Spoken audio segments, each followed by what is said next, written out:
So we're going live here. I am waiting to get onto Instagram Live.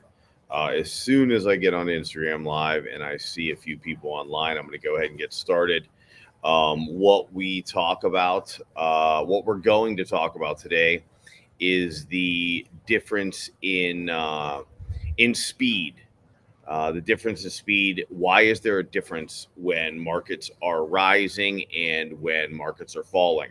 Why is there such a difference in the speed of those markets? So, what you have to talk about if you're going to talk about the speed of a market at which it either rises or falling, it falls in prices. What you have to talk about first is what the structure of the market is itself, because when we talk about the market a lot and when we talk about investing, and there's a lot of ways you can invest. You can invest in currencies, commodities, stocks, ETFs, mutual funds. There's a lot of different ways that you can be an investor. And what I discuss a lot is the emotion that is behind the way markets move. Because if you're honest with yourself, and if anyone is honest with themselves, the market is based on people. It's plain and simple. It's based on people, human beings. And there's a few different players in the markets, and I talk about that quite a bit. You have your market makers; those are the people that create the transactions. They create the buy side and the sell side. Then you have your next kind of level of investor, and that is your banks, brokerages, hedge funds, CTAs, wealth advisors, these guys. And then you have that final layer, which we will call retail investors. And by retail investors, all we really mean is the average everyday guy, the guy that has a 401k, an IRA.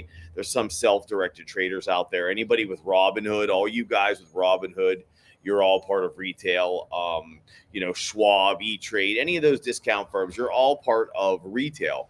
And they're you have they everybody plays their own role. Okay, and we've been through the roles of those different players several times, so I don't want to reiterate it in this broadcast. I want to talk about what I came here for, which is why do rising markets seem to take so much longer than falling markets?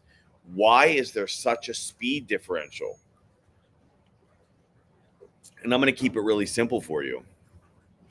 The reason that there is such a difference in speed of a rising market versus a falling market is very simple.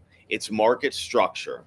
So let's talk about market structure very quickly before we get into the actual. And you have to talk about market structure if you're going to talk about speed, because that structure is what creates the speed. So everyone, or most of you, let me see how many of you do in fact know that markets rise 80% of the time and markets fall 20%, 25%. So 80 20 basically of rising versus falling. And that's why being a bull in a market, being a supporter of the market, being a buyer of the market is advantageous, or at least it appears so.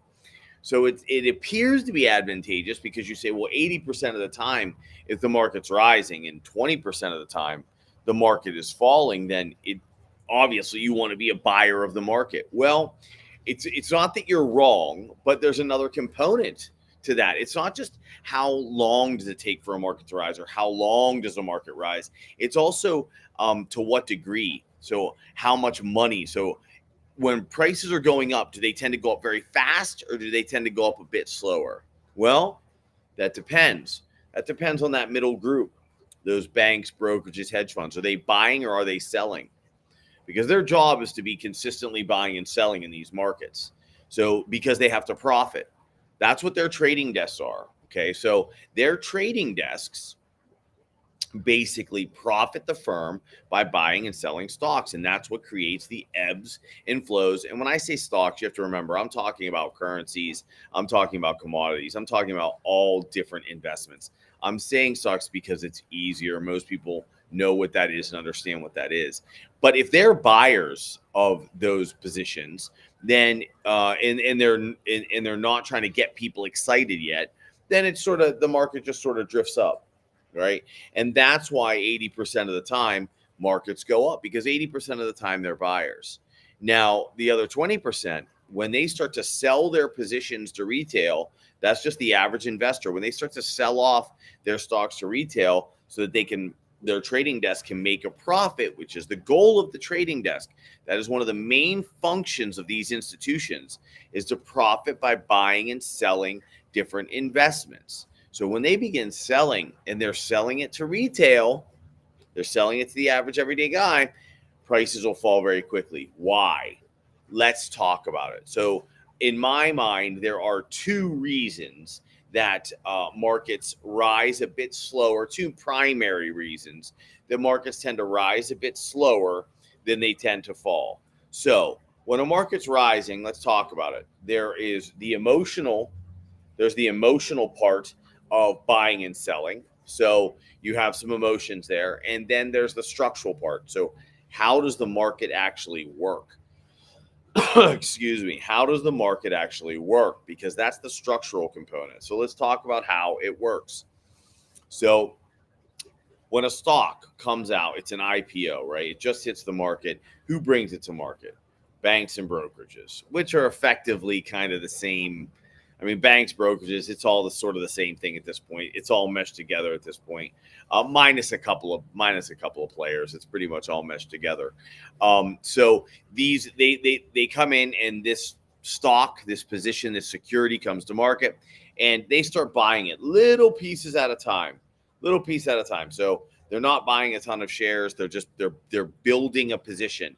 They're scaling into a position of a stock, okay? Or they're scaling into a position of a currency, or they're scaling into a commodity. You understand, whatever security it is, they're starting to buy some. What that does is that starts to create levels. Every time they buy, they basically create, if you imagine steps, they're creating another step. That step is a support level that's very difficult to break through. So what happens is if price goes from $5 to $10, they purchased, 200,000 shares at $10. They've created a step. They've created a support level that price has a very, very difficult time getting through. And in fact, the only way price is going to get through those levels is if someone bigger, or a bigger order, comes in and is selling that position. So they're driving prices down harder than these institutions are buying. So their support is so strong unless something heavier comes in. It's like life, right? I have a pretty strong head, I guess, or you have a pretty strong home with a pretty strong roof. Odds are, normal everyday life, if we're just going through the routines of life, nothing is going to happen. But what happens if a tornado shows up? If the strength of the force is more than that roof, it's either going to collapse that roof or put holes in it. It's going to make it weaker and weaker. So with that said, we're building supports as we're building these positions, right? So one support level, another support level, another support level, another support level, and the position's getting stronger and stronger and stronger. What happens is, as that trading desk profits, what it wants to do is it then wants to sell. They want to sell, right? So their position goes up in value. They built these steps, call it 10, 15 steps. Those are what we refer to as support levels. Okay. Those support levels are built. Now they want to sell that stock because their job is to profit. The only way to profit from a security is to sell it. Otherwise, it's just on paper. So you can own ABC stock at $10 and now it's worth $1,000, but it's not actually a gain in any sense until you sell it. So they have to sell it. Who do they sell it to? They sell it to the retail investor. Now, what happens is they have built these steps piece by piece by piece by piece, taking their time. Why? They don't want to get retail investors. They don't want to get the average person excited. They don't want you excited yet. They need to build their position up. So they build it slow, very slowly. They take their time building it so it's not noticed, so it goes unnoticed. That's the point in a slow rising market. The point in a slow rising market is not to get individual investors' attention. You got to take it easy.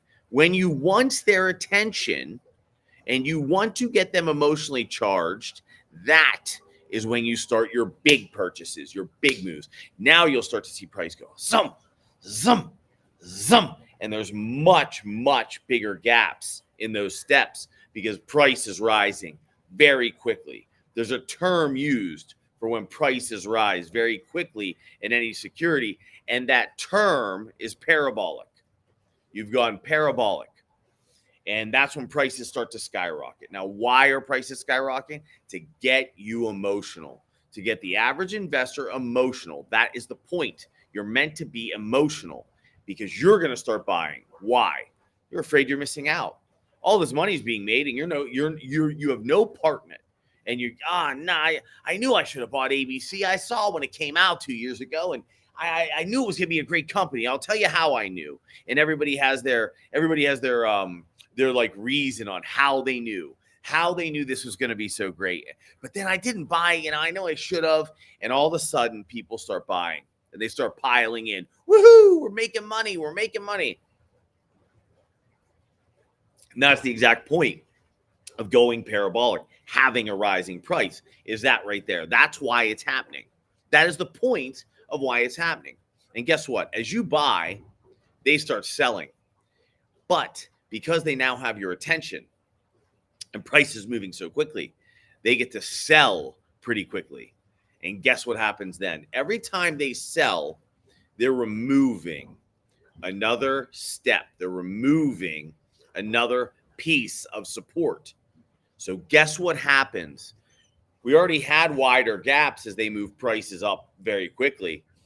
Now they've pulled out those supports and prices nosedive. That's why, even though bear markets only take 20% of the time, they take most of the gains back of a bull market. Bull market is a rising market, bear market's a falling market, and that is why bear markets are so fast and bull markets are so slow.